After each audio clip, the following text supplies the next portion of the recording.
The clatter of dishes and the hiss of the coffee machine were the soundtrack to Lila's existence. Every morning at 5:30, she would tie her faded apron around her waist, slip her aching feet into those same worn sneakers, and transform herself into the invisible woman who served breakfast to the city's power brokers. The Golden Spoon Diner wasn't actually golden, and the spoons were mostly plastic, but it sat in the heart of Manhattan's financial district, which meant one thing. Money walked through those doors every single day, and Lila got to watch it order eggs Benedict and complain about the coffee temperature. She'd been working there for 3 years, ever since her mother's medical bills had turned her college fund into a distant memory.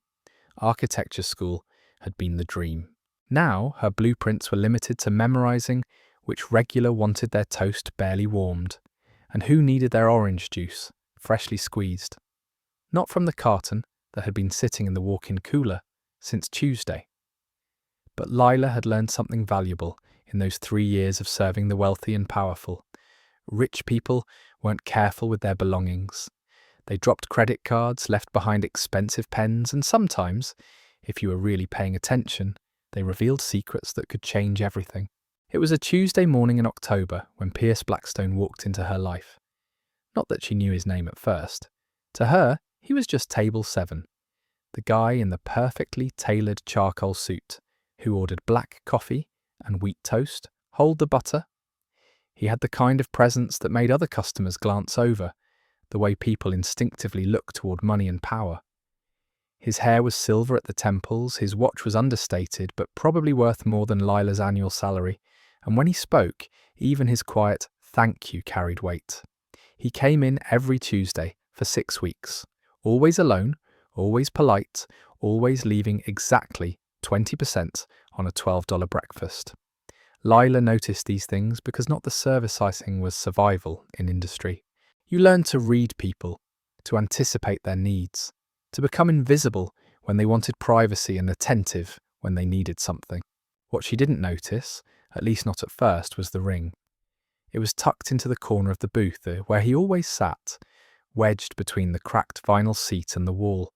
A simple platinum band, elegant in its simplicity, but with an inscription on the inner surface that caught the morning light. Lila almost missed it during her routine cleanup, but something made her look twice. Maybe it was the way the metal seemed to whisper secrets, or maybe it was just the way expensive things have of demanding attention. She picked it up, feeling the weight of it, the smoothness of the platinum, the careful craftsmanship that spoke of money and meaning. Inside the band, engraved in delicate script, were the words, "Forever yours, M." Below that, a date from 15 years ago, and below that, something that made Lila's breath catch in her throat. A small inscription that read, "Baby's first heartbeat, March 2nd, 2009. This wasn't just a wedding ring. This was a story. This was someone's entire world, compressed into a circle of precious metal. The logical thing would have been to turn it in to the lost and found box behind the counter, the cardboard container where forgotten umbrellas and reading glasses went to die. But something about this ring felt different.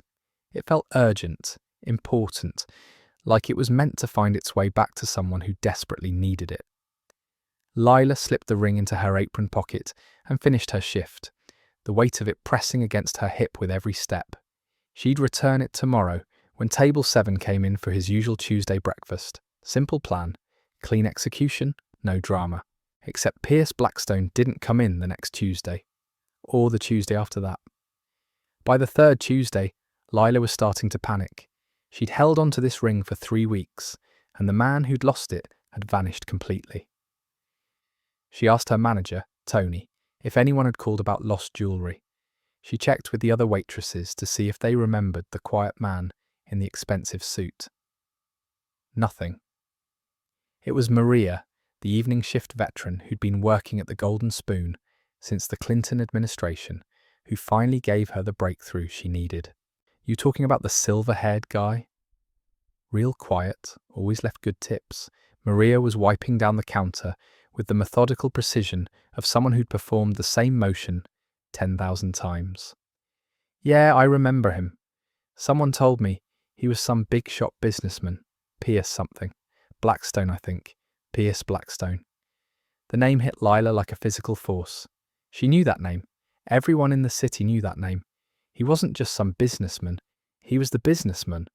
The guy who owned half the real estate in Manhattan, whose company had built 3 of the tallest buildings in the skyline, whose face appeared on magazine covers, and whose charitable donations made headlines.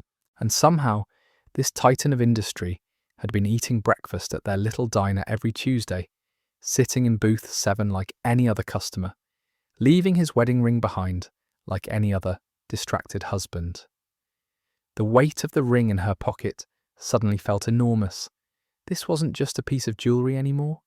This was a direct connection to one of the most powerful men in the city, a man whose morning routine she'd been part of for 6 weeks, without even realising who he was. That night, Lila sat in her tiny studio apartment, the ring resting on her kitchen table like an accusation. The smart thing would be to mail it to his office, include a polite note, and let his assistant handle the return. Clean, professional, safe. But the inscription kept calling to her. Forever yours, May. And that date, that heartbeat notation, this wasn't business jewellery. This was deeply personal. This was love, commitment, family. This was the kind of thing a man would tear for. She picked up his life apart looking phone and did something that 3 years ago, college-bound Lila would have considered insane. She Googled Pierce Blackstone's office address. Blackstone Industries occupied 4 floors of a glass tower that scraped the belly of the clouds. The lobby alone was larger than Lila's entire apartment building, all marble and steel, and the kind of intimidating emptiness that screamed money and power. The security guard at the front desk looked at her like she'd wandered in from another planet. "I need to speak with Mr. Blackstone," she said, trying to project confidence she didn't feel. The guard, whose name tag read Kevin and whose expression read "Not today," barely looked up from his crossword puzzle. "Mr. Blackstone doesn't take walk-in appointments. You need to go through his assistant, and his assistant's assistant, and probably 3 other people I don't even know about."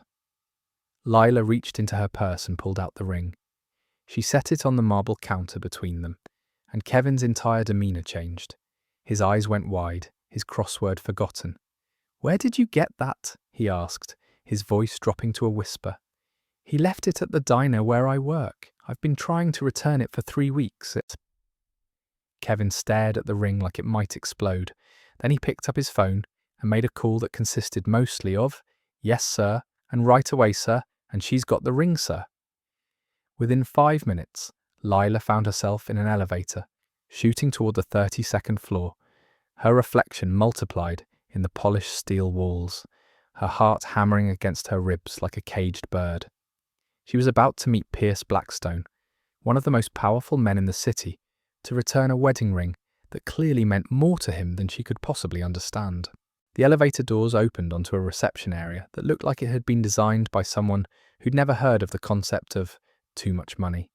Everything was cream and gold, an understated luxury, the kind of space that whispered power instead of shouting it. A woman in a perfect suit and perfect hair approached her with a perfect smile that didn't quite reach her eyes. "Miss Martinez, Mr. Blackstone is waiting for you in his office." Lila followed her down a hallway, lined with awards and photographs, images of Pierce Blackstone, shaking hands with presidents and mayors and celebrities, cutting ribbons at building openings, accepting recognition for charitable work. This was a man who lived his life in the public eye, whose every move was documented and analysed. But the ring in her pocket told a different story. It spoke of private moments, intimate connections, the kind of personal details that never made it into magazine profiles. The assistant knocked on a set of double doors that probably cost more than Lila's annual rent, then gestured for her to enter. And there, behind a desk the size of a small country, sat Pierce Blackstone. He looked older than he had in the diner, more worn somehow, as if the weeks since she'd last seen him had aged him years instead of days. When he saw her, His face went through a series of expressions, recognition, confusion, and finally, something that looked almost like hope. "You're the waitress," he said, and his voice carried the same quiet authority she remembered. But underneath it was something else. Vulnerability, maybe, or fear. "Yes, sir, from the Golden Spoon Diner. You used to come in on Tuesdays." He nodded slowly, his eyes never leaving her face. "You have something of mine." It wasn't a question. Lila reached into her purse and pulled out the ring, setting it carefully on the leather surface of his desk. The platinum caught the afternoon light, streaming through the floor-to-ceiling windows, throwing tiny rainbows across the mahogany. Pierce Blackstone stared at the ring for a long moment, and Lila watched as something cracked behind his carefully composed facade. His hand trembled slightly as he reached for it, and when his fingers closed around the metal, he closed his eyes. "I thought I'd lost it forever," he whispered, and in that moment, he wasn't a billionaire businessman. He was just a man who'd lost something precious and had it returned by a stranger's kindness. "The inscription," Lila said softly. "It seems really important." Pierce opened his eyes and looked at her with an expression she couldn't quite read. "It is. More than you could possibly know." He slipped the ring onto his finger, and it was like watching a man put on armor. "How much do you want for returning it?" The question hit Lila like a slap. "I don't want anything. I just thought you should have it back." "Everyone wants something," Pierce said, but his tone was tired rather than cynical. "In my experience, there's always a price." "Well, your experience is wrong," Lila shot back, surprised by her own boldness. "Some of us just do the right thing because it's the right thing." For the first time since she'd entered his office, Pierce Blackstone smiled. It was a small smile, barely there, but it transformed his entire face. "You know, I used to believe that. A long time ago." He stood up and walked to the window, looking out at the city spread below them like a kingdom. "This ring represents the most important decision I ever made, and the biggest mistake." Lila found herself drawn to the window beside him. The city sprawling endlessly below them, like a circuit board of their ambition and broken dreams.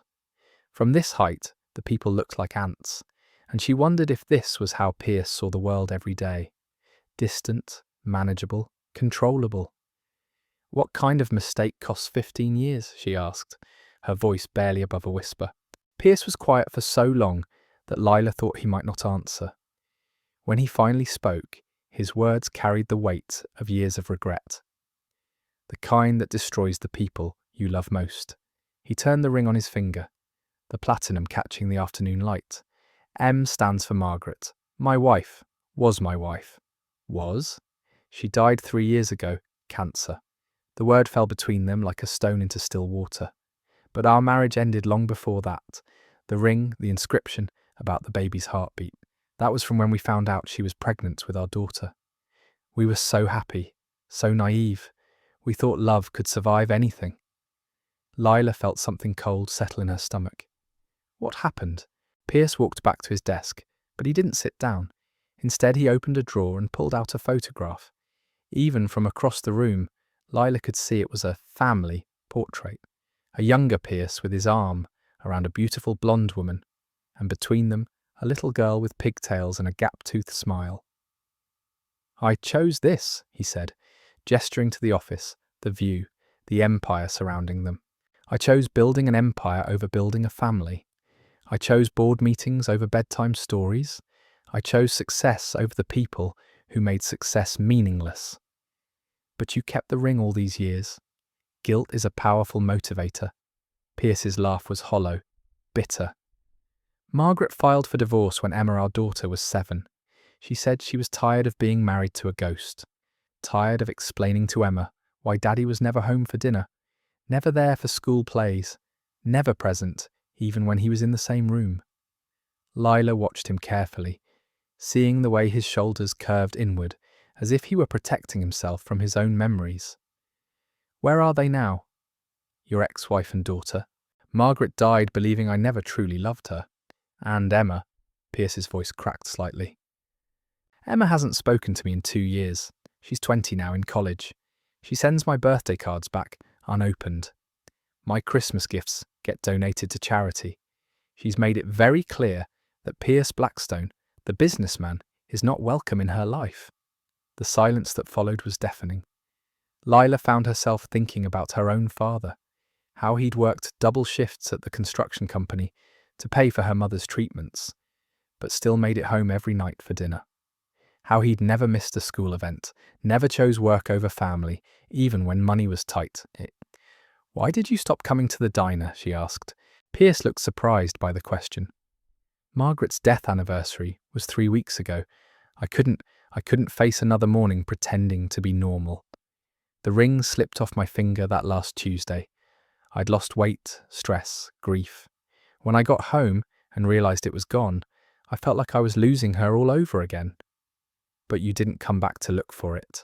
"I was a coward." The admission seemed to cost him something. "I convinced myself it was better this way, that maybe losing the ring was the universe telling me to let go.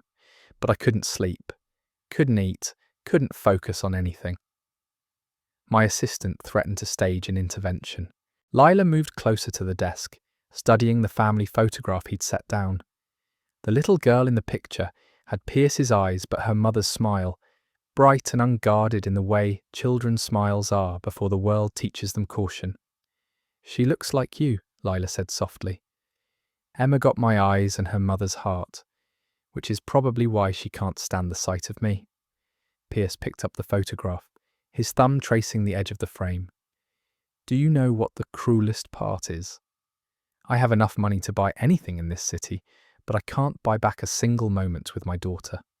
I can't purchase her forgiveness or her love." "Maybe you're approaching it wrong."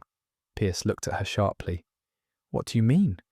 "You're still thinking like a businessman. Like forgiveness is a transaction, something you can negotiate or acquire.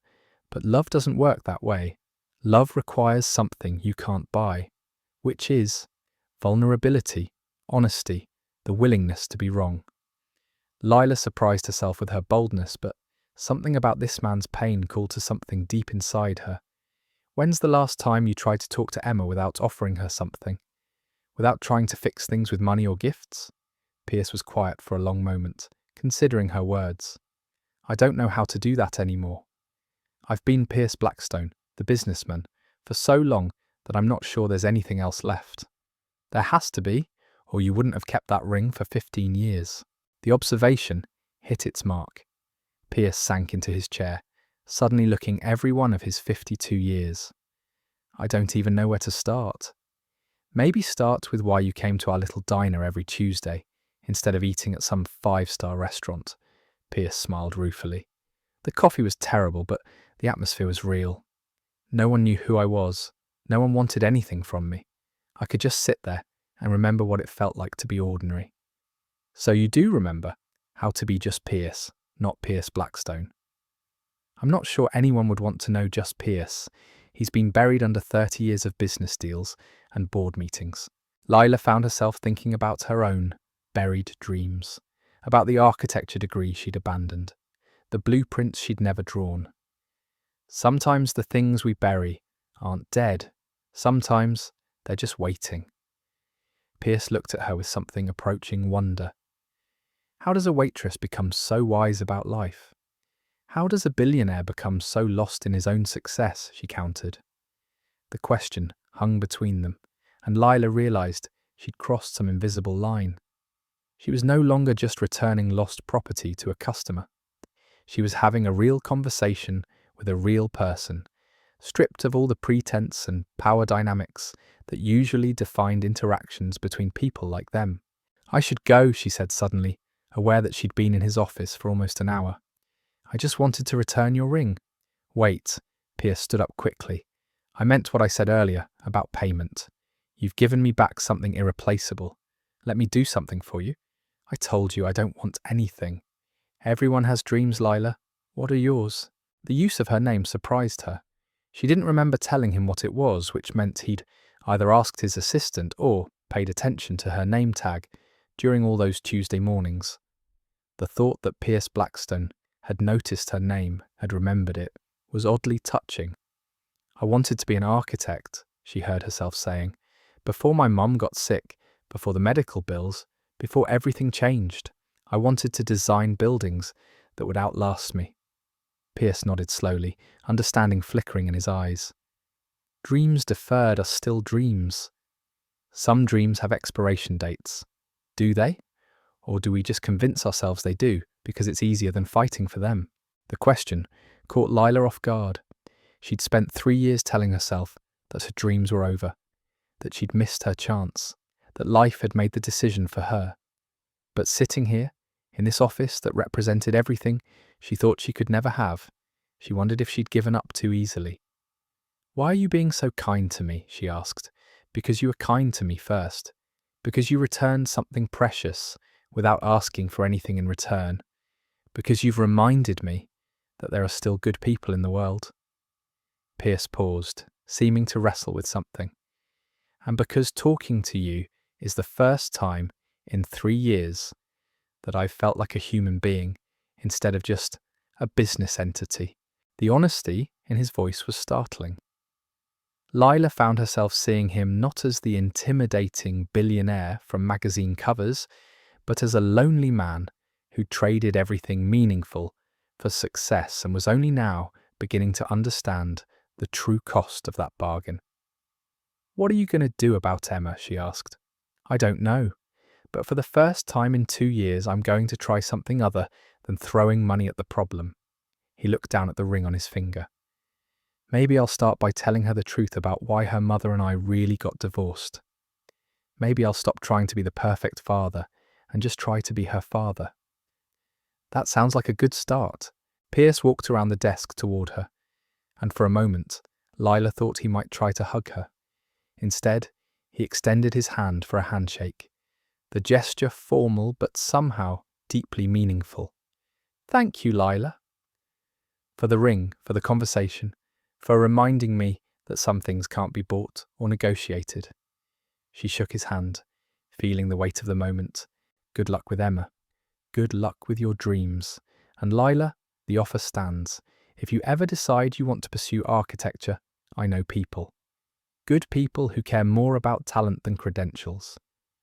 As she left his office and rode the elevator back down to street level, Lila felt something she hadn't experienced in years. Hope. Not just for Pierce and his relationship with his daughter, but for herself. For the possibility that maybe it wasn't too late to reclaim the dreams she'd buried under necessity and fear. The ring had found its way home. But maybe, just maybe, it had started something else on its journey back. 3 days after returning the ring, Lila was back to her routine at the Golden Spoon, pouring coffee and taking orders like nothing had changed. But everything felt different now. The weight of possibility sat in her chest like a warm coal, glowing with potential energy she'd forgotten existed. She was refilling the sugar dispensers when her phone buzzed with a text from an unknown number. The message was brief and formal, but it made her heart skip a beat. "Emma agreed to have lunch with me tomorrow. First time in 2 years. Thank you for the push. Pierce." Lila found herself smiling as she wiped down tables, imagining the nervous energy Pierce must be feeling as he prepared to face his daughter. She knew that kind of anxiety, the terror of hoping for something you'd convinced yourself was impossible. 2 weeks passed without another word from Pierce. Lila threw herself into her work, but in the quiet moments between customers, she found herself researching architecture programs, scrolling through building designs, letting herself imagine what it might feel like to hold blueprints she'd created instead of order pads stained with coffee rings. Then, on a Thursday morning that started like any other, everything changed again. The Golden Spoon's bell chimed, and Lila looked up to see a young woman standing in the doorway, scanning the room with Pierce's intense grey eyes. She was tall and elegant, with her mother's blonde hair and an air of controlled nervousness that spoke of important conversations ahead. Emma Blackstone had found her. "Are you Lila Martinez?" the young woman asked, approaching the counter with purpose. "Yes, you're Emma." It wasn't a question. The resemblance to Pierce was unmistakable, but softened by something warmer, more open than her father's carefully controlled expressions. "My dad told me what you did." returning the ring. He said you wouldn't take any payment for it. Emma's voice carried a mixture of curiosity and skepticism. I wanted to meet the person who made such an impression on him. Lila set down the coffee pot she'd been holding. How did lunch go? Better than expected. Worse than I hoped. Emma slid onto one of the counter stools, her designer jeans and cashmere sweater looking out of place in the diner's worn surroundings. He actually talked to me like a human being instead of presenting a quarterly report on his feelings. That sounds like progress? It was, until he offered to buy me a condo in Manhattan as an apology for 20 years of emotional absence. Emma's laugh was sharp with frustration. I swear the man thinks money is a universal language. Lila poured Emma a cup of coffee without being asked, recognizing the look of someone who needed caffeine to process complicated family dynamics. What did you tell him? That I'd rather live in a cardboard box than accept his guilt money. Then I stormed out like I was 16 again, instead of 20. Emma took a sip of coffee and made a face. God, this is awful. How does he drink this every week? He came here for 6 weeks, not 6 years, and I don't think it was about the coffee. Emma studied Lila with the same analytical intensity her father possessed. He said you reminded him that some things can't be bought, that you made him want to try being a father instead of just playing one. He said that. Among other things, he also said you have dreams you've given up on, and that talking to you made him realize how much of his own life he'd surrendered to his empire. Emma leaned forward on her elbows. What I want to know is why a waitress cares enough about a stranger's family problems to get involved. The question was direct, challenging, and Lila recognized Pierce's tactical approach wrapped in his daughter's more open delivery. Maybe because I understand what it's like to have dreams interrupted by circumstances beyond your control. Dad mentioned you wanted to be an architect. Want, present tense. I'm just taking a longer route to get there. Emma's expression softened slightly. He's offering to help you, isn't he? Pay for school, make connections, open doors. He mentioned it, and you're considering it. Lila hesitated, recognizing the trap in the conversation. Should I not be? That depends. Are you the kind of person who helps others because it's right, or because you're playing a longer game? Emma's voice wasn't accusatory, just tired. Because I've met a lot of people over the years who were very kind to my father when they thought it might benefit them later. The accusation stung because it forced Lila to examine her own motivations. Had she really returned the ring purely out of kindness, or had some part of her, even subconsciously, recognized an opportunity? I returned the ring because it was the right thing to do, Lila said finally. What happened after that? The conversation, the connection, that was just two people recognizing something in each other. And what did you recognize in him? Loneliness, regret, the same thing I see in the mirror every morning when I wonder if I gave up on my dreams too easily. Emma was quiet for a long moment, processing Lila's words. He's different since he met you. Still obsessed with work, still emotionally constipated, but there's something else there now. Like he's trying to remember who he used to be. People can change, can they? Or do they just get better at pretending? Emma's cynicism was sharp-edged, honed by years of disappointment. My father has made a career out of reinvention. New business ventures, new charitable causes, new public relations campaigns. How do I know this isn't just another rebranding effort? Lila found herself thinking about the man she'd met in that office, the vulnerability she'd seen when he talked about his failed marriage and estranged daughter. Because this time, he's not trying to sell you anything. He's trying to give you something. What? The truth. About who he was before he became Pierce Blackstone, the empire builder. About the mistakes he made and the things he lost along the way. Emma stared into her coffee cup as if it might contain answers to questions she'd been asking for years. Do you know what the hardest part is? I remember loving him. When I was little, before the business consumed everything, I remember thinking my dad was the most important person in the world. He used to build blanket forts with me on Sunday mornings and read me stories about princesses who saved themselves. What happened to that man? Success, money. the intoxicating power of being needed by everyone except the people who actually mattered. Emma's voice carried years of accumulated hurt. By the time I was 10, I was scheduling appointments with his assistant just to have dinner with my own father. Lila felt a familiar ache in her chest, the recognition of dreams deferred and relationships sacrificed to necessity. He knows he messed up. He's carrying enough guilt to sink a city. Guilt isn't the same as change. No, but it's the starting point. You can't fix something until you acknowledge it's broken. Emma looked up from her coffee, studying Lila with new interest. You really believe he can change, don't you? I believe he wants to.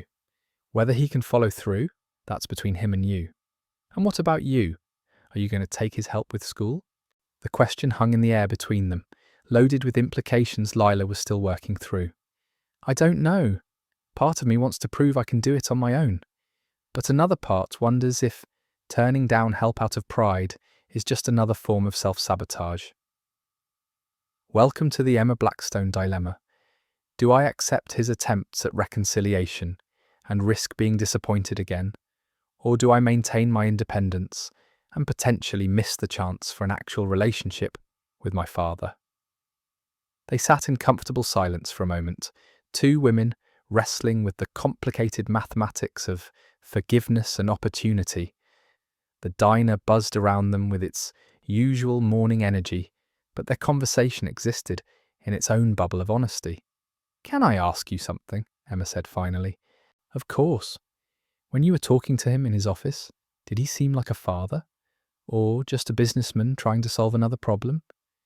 Lila thought back to that afternoon, remembering the way Pierce's voice had cracked when he talked about Emma, the careful way he'd held a family photograph, the raw pain in his eyes when he admitted his failures as a husband and father.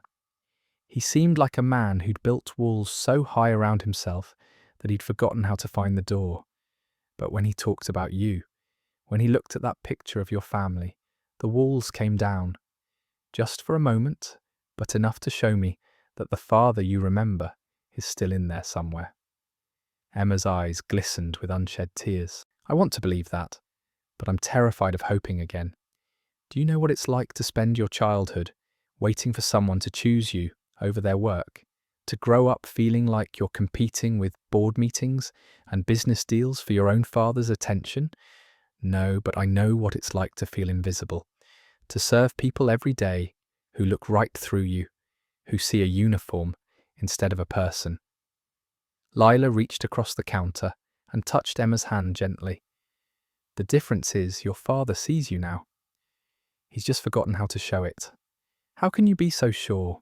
Because he kept that ring for 15 years. Because he came here every Tuesday, not to some fancy restaurant where important people eat, but to a little diner where he could remember what it felt like to be ordinary.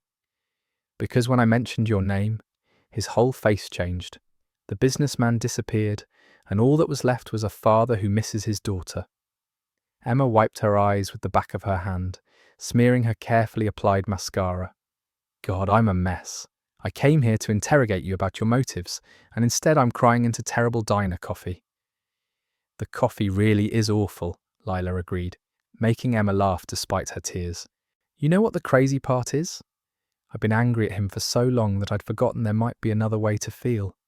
But talking to you, hearing about how he was in that office, it's like you're describing a different person. Maybe he is different, or maybe he's finally becoming the person he was always meant to be before success got in the way. Emma pulled out her phone and stared at it for a moment before looking back at Lila. He's been texting me every day since our lunch. Nothing pushy, just small things. Pictures of buildings he thinks I'd like, articles about sustainable architecture, random thoughts about his day. It's more communication than I've had from him in 2 years. How does that make you feel? Are you confused, hopeful, terrified? Emma scrolled through her messages, and Lila caught glimpses of Pierce's texts. They were simple, personal, the kind of mundane sharing that builds relationships one small moment at a time. He sent me a picture yesterday of a sunset from his office window. No caption, just the image. It felt like he was trying to share something beautiful with me. That sounds like a father move. I wouldn't know. I don't have much experience with those. The pain in Emma's voice was raw and immediate, and Lila felt her heart constrict with sympathy. She'd grown up with a father who, despite working long hours and struggling financially, had never missed a bedtime story or school event. The idea of a childhood spent waiting for parental attention was heartbreaking. Maybe it's not too late to learn, Lila said softly. Emma looked at her phone again, then at Lila. He invited me to dinner tomorrow night, at his apartment, not some restaurant. He said he wants to cook for me, show me some old photo albums, tell me stories about my mother that aren't just the sanitized versions he's shared before. Are you going to go? I don't know. What if he reverts to type? What if we get halfway through dinner and he starts checking his phone for work emails? What if this whole thing is just another phase that'll pass as soon as the next big deal comes along? What if it isn't? The simple question hung between them, full of possibility and risk. Emma stared at Lila for a long moment, then laughed, the sound carrying both hope and resignation. You're dangerous, you know that. You make people believe things might actually work out. Is that such a bad thing? When you've been disappointed as many times as I have, optimism feels like setting yourself up for failure. Lila understood that feeling intimately. Every time she'd looked at architecture websites over the past 3 years, every time she'd allowed herself to imagine a different future, it had felt like emotional self-sabotage. Hope was a luxury she couldn't afford, or so she'd convinced herself. What if we're both wrong? Lila said suddenly. What if hope isn't about expecting things to work out perfectly? What if it's just about staying open to the possibility that they might work out differently than we expected? Emma considered this, turning her coffee cup in slow circles on the counter. That's either very wise or very naive. Maybe it's both. You know, I can see why he likes you. You don't talk like most people in his world. You're direct but not calculating. Honest but not harsh. I don't have the energy to be anything else. Life's too short to waste time on games. Another thing we have in common. Emma stood up, pulling a $20 bill from her wallet and leaving it on the counter. I'm going to dinner tomorrow night. Good. If it goes badly, I'm coming back here to blame you for filling my head with false hope. If it goes badly, I'll buy you a cup of really good coffee somewhere else, and we'll figure out what comes next. Emma smiled, the expression transforming her face and erasing years of accumulated wariness. You know, I think I understand now why returning a simple ring set off such a chain reaction. You see people, really see them, in a way most of us have forgotten how to do. As Emma left the diner, Lila felt the familiar weight of possibility settling in her chest again. She'd become an accidental catalyst in someone else's family drama, but maybe that was exactly what she needed to be. Maybe helping others find their way back to each other was teaching her how to find her own path forward. Her phone buzzed with another text from Pierce.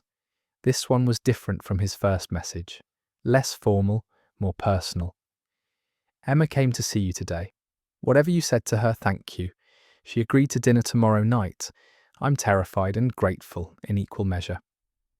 Also, I've been thinking about our conversation regarding dreams and expiration dates. I have a proposition for you, but it's not what you might expect. Can we meet?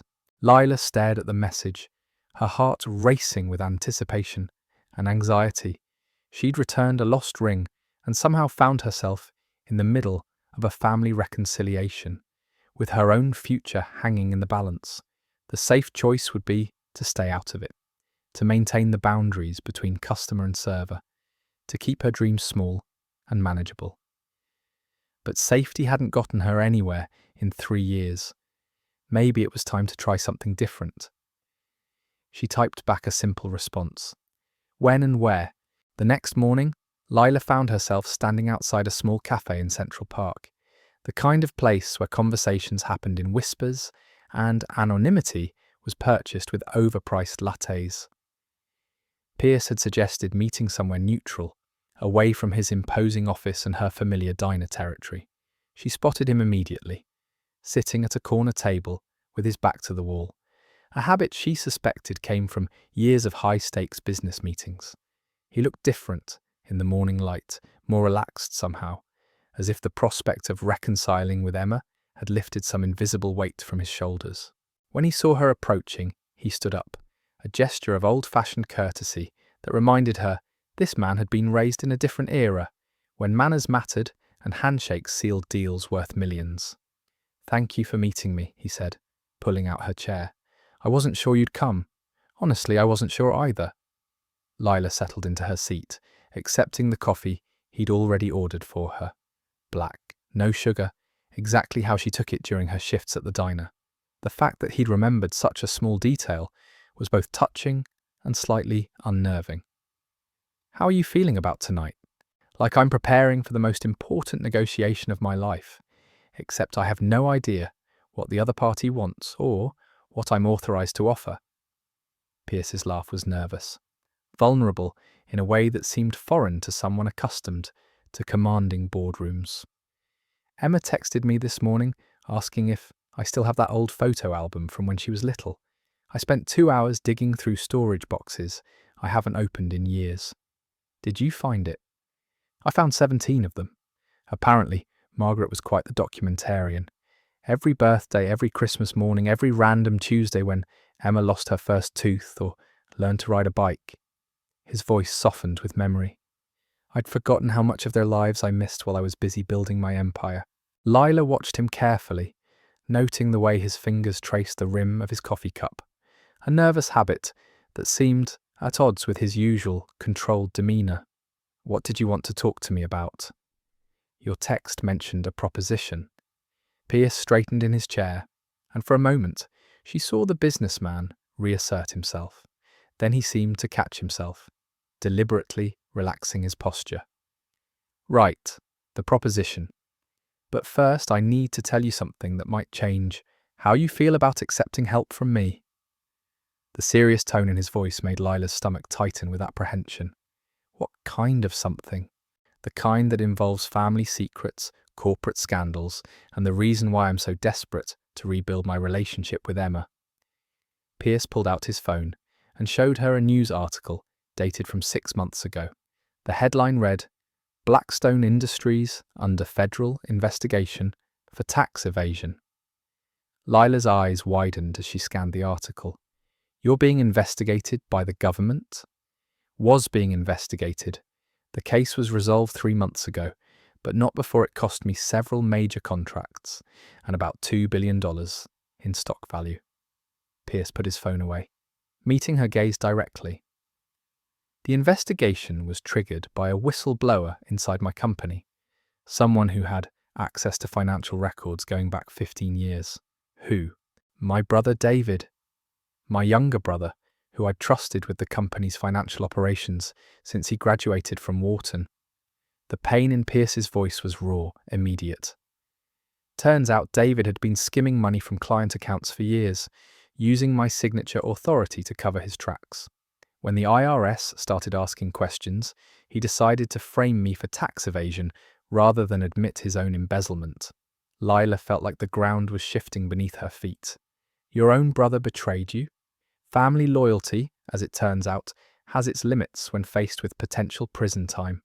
Pierce's bitter laugh held no humour. "The irony is almost poetic. I spent years choosing business over family, and in the end, it was family that nearly destroyed my business." "But you said the investigation was resolved." "It was. David's embezzlement came to light during the federal audit, and he's currently serving 7 years in federal prison. My company was cleared of wrongdoing, but the damage to my reputation was considerable." Pierce leaned back in his chair, suddenly looking every one of his 52 years. Emma found out about all of this through news reports. Her father, the man she already considered a failure as a parent, was now publicly branded as a potential criminal. Is that why she stopped talking to you completely? That was the final straw. She sent me one text message after the news broke. It said, "I always knew money was more important to you than people. Now everyone else knows it too." Pierce's voice cracked slightly. "She wouldn't take my calls, wouldn't read my emails explaining what really happened. In her mind, I was just another corrupt businessman who got caught. Lila absorbed this information, understanding dawning slowly. The ring. That's why losing it hit you so hard. It wasn't just about Margaret, it was about everything you'd lost. That ring was the last tangible connection I had to the man I used to be before success consumed everything. Losing it felt like losing the final piece of evidence that Pierce, the husband and father, had ever existed. He met her eyes across the small table. Which brings me to why I'm telling you all of this. I'm listening. My proposition isn't what you might expect. I'm not offering to pay for your education or use my connections to get you into architecture school.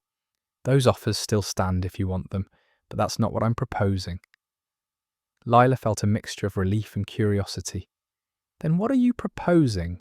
Pierce reached into his jacket and pulled out a thick manila folder, setting it carefully on the table between them.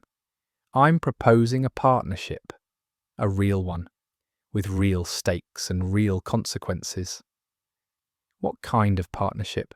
The federal investigation revealed that my company has been operating with a significant blind spot. We build structures, but we don't understand the communities we're building in. We design for profit margins instead of people. The government recommended that we implement a community integration program to ensure our future projects actually serve the populations they're meant to house. Lila opened the folder, finding detailed architectural plans, community surveys, and demographic studies. What does this have to do with me? Everything. I need someone to head this new division, someone who understands both the technical aspects of building design and the human elements of community development. Someone who's lived in the world my buildings are supposed to serve. Pierce leaned forward, his voice gaining intensity.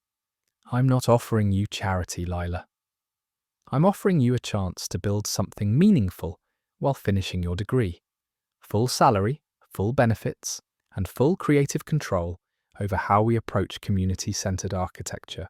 The offer was staggering in its scope and implications. Lila stared at the plans in front of her, recognizing the potential for impact far beyond her own career aspirations. Why me? You could hire someone with actual experience, with credentials, with a proven track record. Because credentials don't teach you what it's like to choose between paying rent and buying groceries. Experience doesn't show you how to see people as individuals instead of demographic data points. And a proven track record in corporate architecture might actually be a liability for what I'm trying to accomplish. Which is, sometimes the smallest acts of kindness create the biggest waves of change. Lila returned a simple ring and discovered that doing the right thing can unlock possibilities she never imagined. Pierce learned that true wealth isn't measured in dollars, but in the relationships we choose to rebuild and the dreams we help others achieve.